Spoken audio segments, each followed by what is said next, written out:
Hey, good morning, everybody. Did you miss me yesterday? I bet you didn't even know I was gone, right? Another passage today about prayer. Matthew chapter 7, verses 7 through 11.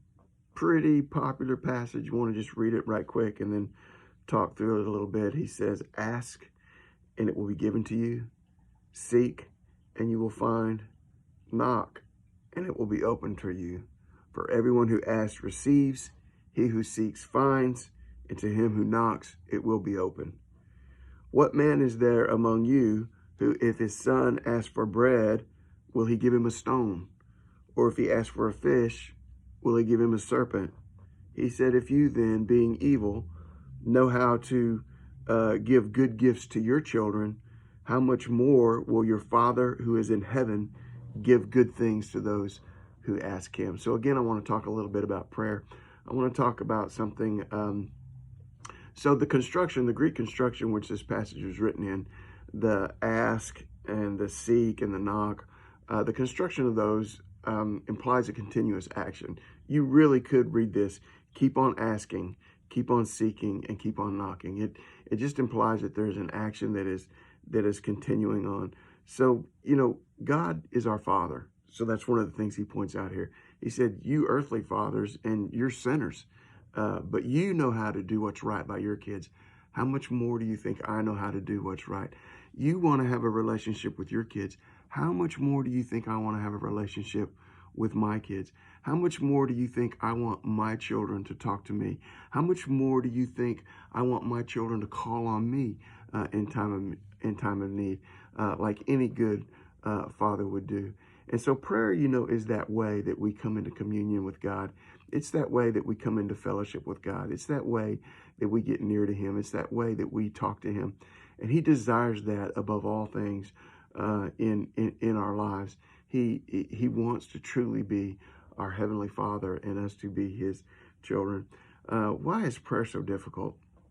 In all honesty, I mean, we acknowledge how important it is, but it's so difficult to make it a time in our life.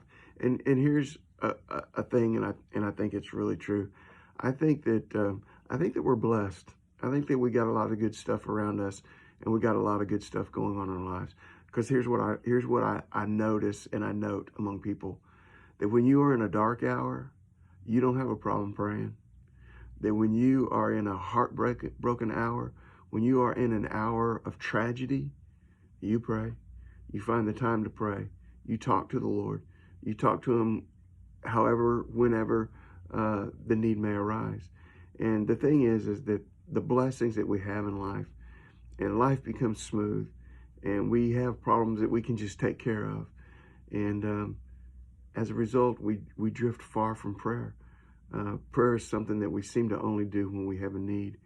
Whatever the remedy for that is, I'm not really sure. One of the things you can do is you can fast. Fasting, there's nothing that will make you, if you're fasting for your relationship with God, there's nothing that will make you think about God and draw close to God like being hungry. Fasting can help you out in that way. Another thing, just a practical thing you can do as well is, just make a list of the ways that God has blessed you. Make a list of the ways that he's answered your prayers. Make a list of the ways that he has brought you through times that in the middle of that time you were just shaken in your spirit, but God brought you through it. Make a list of those things, and then you know what? Pray those things back to God. Remember how he walked with you. Remember how he ministered to you. Thank him for the things that he did.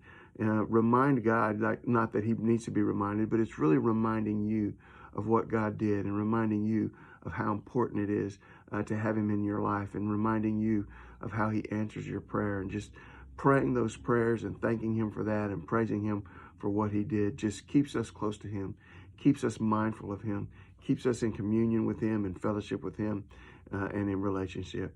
So keep on asking, keep on seeking, keep on knocking, never give up, because just like you want to have a quality relationship with your kids, your Heavenly Father wants so much more to have that relationship with you. Matthew 7, 7 through 11. God bless you guys. Get out there in faith today.